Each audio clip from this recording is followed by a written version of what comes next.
Hey, beautiful.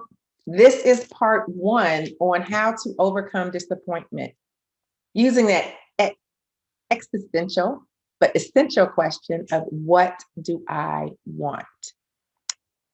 We talked about who I am. So, first, we have to understand how the world works, how this universe works. You are more than your body. All of the answers are already within you. And if you believe that and you know that, then with self introspection, you can find all the answers. Asking it is given, but it's not given to you. I always say it's not like God is a genie and sprinkles down, pixie dust to make all of your dreams come true.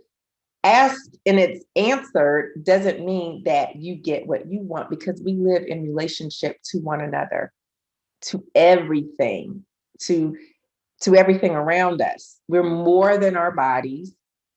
And so when we get disappointed, it is because we are attaching our happiness to an expectation that something outside of us is going to make us happy. My boss, my job, my man, my girl, my neighbors, my HOA, all of that. But we can't expect that everyone outside of us is going to make us happy. That is the expectation that keeps us depressed or down, disappointed. So how do we find happiness in the midst of chaos? One is to understand how the world works, how the universe works, where your answers are, and they are within. There's a divine intelligence, God, spirit, universe, whichever language that we're using, that has all of the answers. And you really can access them in stillness. Be still.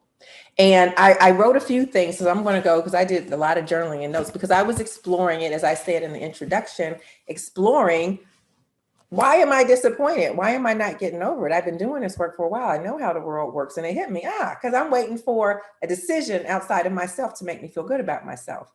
As soon as I can move on and use the intelligence, this divine intelligence that spirit has within me all the time, I shorten the time to get over things so I can be happy faster. Everything ebbs and flows. We all have disappointments. We all have times that we're down. But the quicker you can come to this realization and be in alignment with the will of the world, the quicker you can find that happiness and peace. So I want to share this. And I wrote it on happiness, but it's all in the midst of this study, this conversation around, why am I disappointed? Why did I not get what I want? And how can I let it go faster? How can I get over it? Because I can't make other people outside of me do what I want them to do. Sometimes you can pray and get what you want, but often you don't, because not maybe, typically something better is out there for you. If you knew that and believed it, disappointment would fall away. In this world, though, in the natural, in the human sense, we still have to go through time. But if you could eliminate time, there would be no issue, because we're going to get to that in a minute. But because time is another way of thinking this. It's infinite possibilities, infinite ways to explore this. But how do we overcome disappointment? Well, first is recognizing that disappointment is an attachment to something outside of ourselves to happen that doesn't happen. So stop attaching to things outside. But we've learned it. It's been ingrained into us, things to do with the assumption it'll make us happy, but not how to be happy. So the belief that happiness can be obtained by acquiring an object or anything outside of yourself is a failure of society. It is a failure. You have to realize it's been conditioned in all of our institutions. We teach and embody the truth of how the world operates in more of a spiritual sense, but our institutions say, get good grades, get a job, get married. They tell us these things: wear skirts, don't drink. They give you these rules, and otherwise you're a wretched, undeserving sinner. And that's not teaching you how to be happy. It's trying to prescribe a way of being that your culture is telling you to do, but still not telling you how to be happy. But the underlying assumption, what's in between the words, is you'll be happy if you do these things. And I'm sure if you're listening to these words, you know it's not true, that you could have done all those things and still you can be disappointed. Still you can be unhappy.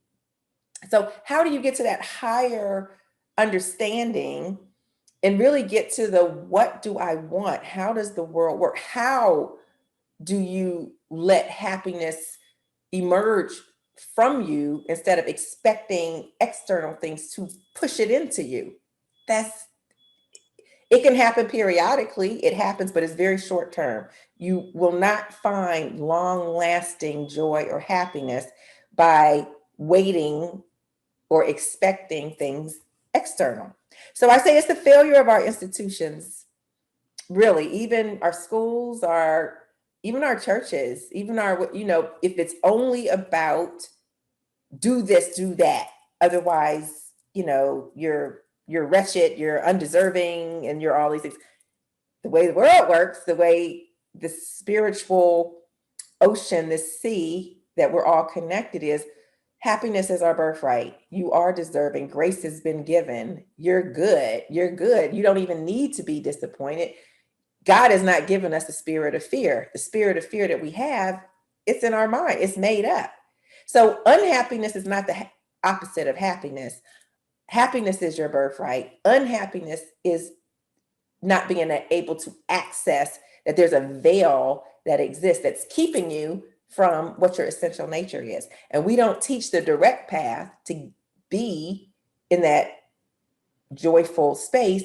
We teach this circuitous thing, do this, do that, and that is a hard thing. So everything that we talk about is closer to a direct path. I mean, the direct path is pure consciousness, the who am I, which we talked about last month. But I talk in my book about 4 essential questions. Who am I? What do I want? What is my purpose? And what am I grateful for? The biggest one, the key, is who am I? We talked about that.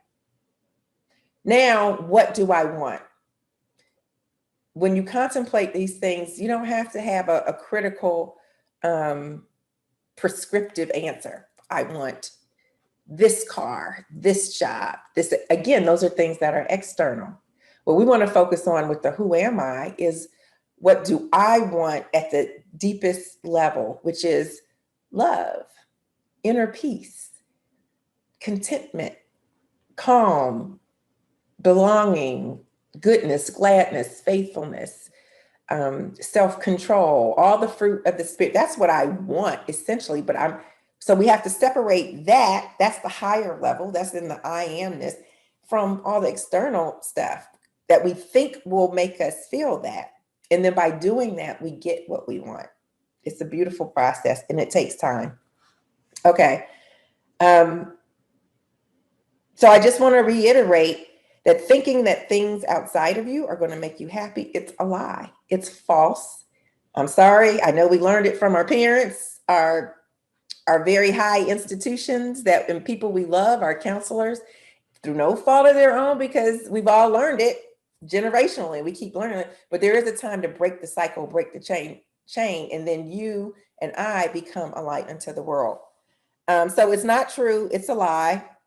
And it's really about surviving. If simple survival should be, but it's not, the key to happiness, because then we'd all be happy. We're living, breathing, talking right now, but there's so many people miserable and hateful. So simple survival is not the key to happiness. Get a job, pay your bills. That's survival, but that in and of itself doesn't make you happy. Happiness comes from an awareness which is non-form and which is from within your mind, your soul, your countenance. Introspection then is how to obtain happiness. So when you get to a point, you're in a valley, you're disappointed, you're depressed, the answer is within. It's perspective and understanding and seeing the fascinating things, the fascination in everything. It's fascinating when you start to step back and observe life in this way. So we should teach in schools and establish a core mission in our institutions on how to be happy and not how to obtain happiness. Ugh, that is so everything. We're taught how to obtain it by doing this this litany of things. But being happy, be still and know that I am God. The stillness, the calm, the serenity is within you. And what we want to do is access that and pull it out. Then the disappointment falls away. And we're going to talk about how to do it. To teach obtaining it assumes that it is not already possessed, when in reality, it is an awareness within you that already is and can be accessed instantly. Now, it's as close as your next breath. So that's all well and good. I was on a call with some friends this week, and I always hear this. Well, you say that, and it's not that easy. You know, it's hard to feel like you belong, or if other people don't agree with you. Here's the second thing. Okay, life isn't fair. Things are hard. There is no courage without something fearful to overcome. Otherwise, the word courage wouldn't exist. There is no success without failure. There is no progress without something to progress through. So we have to start understanding that it's not bad to have disappointment or problems, or they're all lessons to be learned. What we want to do is work through them. That's the point, that life is a flow. These things are just, troubles are as promised as happy excitement.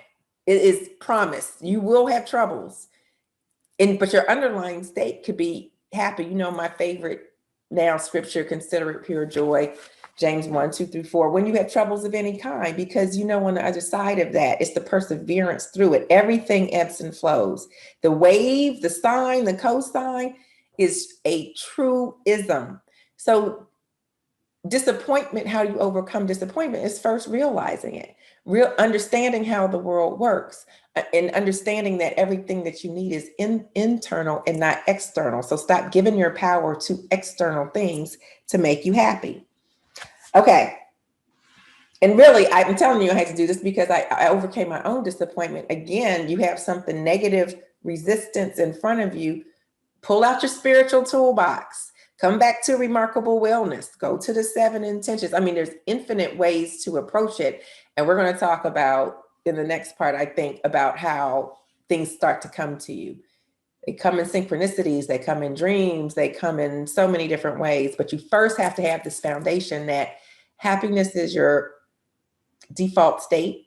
If you're not happy, if you're disappointed, if you're negative, depressed, that's an obfuscation. It's an illusion to overcome that can be done quickly if you let it. You can shrink that time. So you're realizing that there's love and fear, disappointment, anger, resentment, all negative emotions come through fear. It comes through ego. I should have gotten that. How are they going to treat me this way? I'm better than. That's ego. When you come back to, they can do what they want to do, it's not going to bother me, you start to feel that release. The language of God is silence. The language that this divine information comes through you is silence. It's spending time. All that chatter of the world is a distraction that keeps you from your ability to get this download from this divine intelligence. And so you want to be still. You want to calm down. And only then can you realize, that's what I did. Oh my God, I'm waiting for them to approve me. They can't approve me. I've already been approved. My mere existence is approved. That's why I'm here. And so that right there is liberating. I hope that helps someone. Third, I have God wills me perfect happiness. And when I will it for myself, there's no disconnect. So the world has laws, universal laws. Everything ebbs and flows, giving and receiving, magnetism. Good and bad, they're all contained within the same. And the more we accept that, the happy we are. When we try to do our will, or so let's call these God's laws, that the way the world works. What you're trying, but we have our own laws, we have our own will. So really, we're trying to break the law by doing what we want to do. And that's where we find disappointment. And what happens when you break the law? You're imprisoned. Rumi says, why are you in jail when the doors are wide open? Why are you in prison when the doors are wide open? Because you're trying to do something that's outside of how the universe works, how things work. There's a rhythm, there's a cadence, there's an up and a down. Get with the flow, get in alignment, and you can do that instantly. Even if you've done something that kept you down, you can just turn, like saying, aha, there it is. And then you're there. So disappointment will flow away because you're in the will of, in alignment and going in the flow. It's that you're trying to go one way, and God says the right way for you is here. Happiness is here, but you have free will, so you're going to go that way. And that's your bondage point. Break away. You can turn and say, I'm going that way. Happiness is always within me. We talked about that. Go within. You cannot serve two masters. You can't say, I want to sit in disappointment and be happy.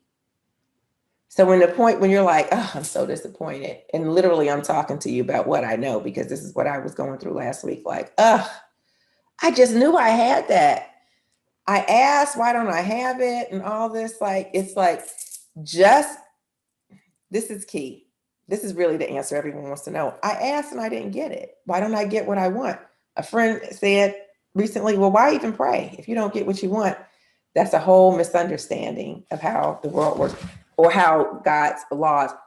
You can influence, you are a co-creator in your life, but we're all in this life together. So you want to influence more positivity. You want to attract more things. It does not always mean that you get exactly what you want, but you trust in the fullness of all that is, that you and me and him and her, that in the working together, we're all intertwined, and that the best will happen for all of us, especially if we act within this realm of love.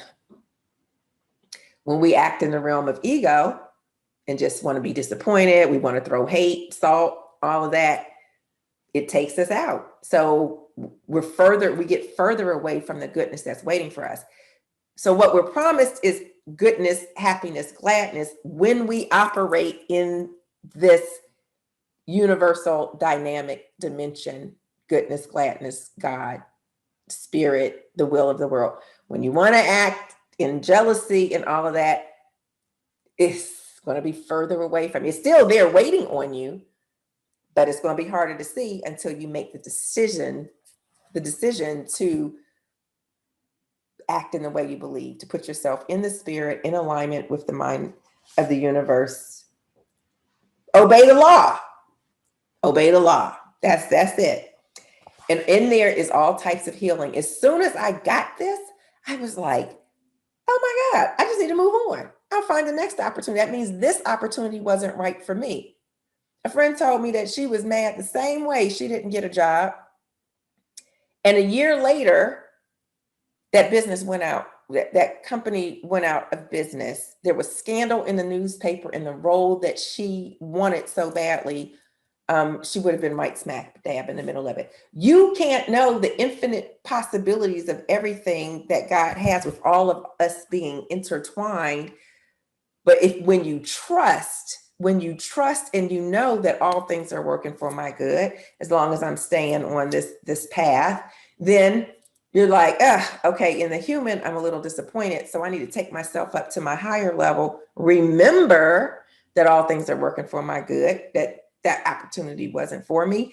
And then with patience, with time, the goodness comes to you. So really, we can contract time, or we let time go. That's what I was going to say earlier. We let time not be our issue, or worry is just, it's an expression of again, attachment to something you want to have sooner than it's happening, or being uncertain about it. Let go of all this need to know everything. When you're staying directed in the right path, it's going to happen eventually. When you can afford, when you do work in this way, you can afford to wait and wait patiently.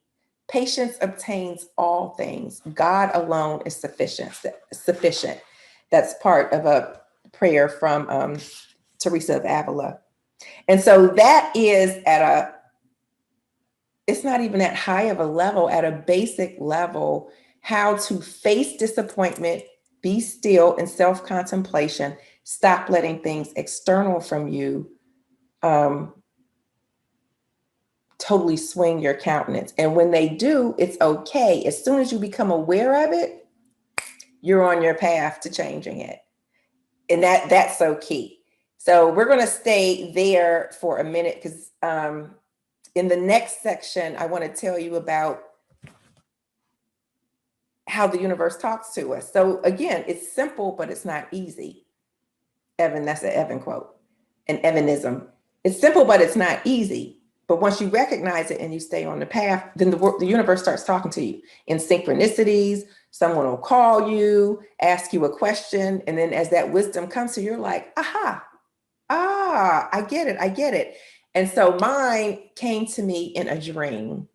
And so in the next section, I want to talk to you about how dreams, synchronicities, people, how we're not separate from the external world. That can be used as instruction to wake you up for the answers that are inside of you.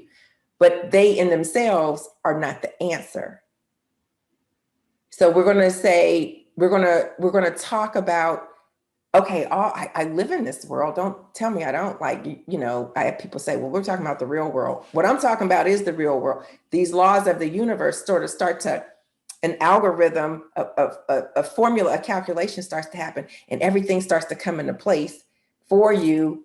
And it's up to you to open your eyes and read how it's trying to talk to you.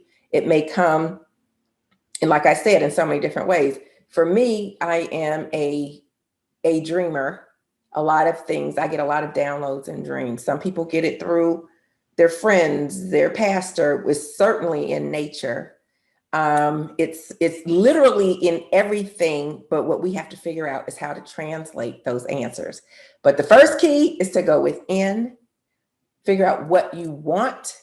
What do I want? Get to that essential, what is primary, and then you can open up to get these answers delivered really quickly. And it happened for me this week as I went through my disappointment. I went through introspection. I pulled up all my spiritual tools and my toolbox, got my toolkit, and I'm telling you, it was bright and brilliant. So I want to share my dream and story with you. So then it might open up for you to see, there's a door for you that you just hadn't opened yet, that seemed very crazy and unlikely, but it's a beautiful, beautiful thing. So hang with me. This is TK. We're talking about how to overcome disappointment with the exploration of what do I want. So now we know how the universe works. We want to get to what do I want in the higher sense, what is primary, not secondary, what's internal, not external. And then we can use the external to feed us and let us grow and to overcome any disappointment or unhappiness, craziness that comes against us. Okay? That's good stuff. Love and light.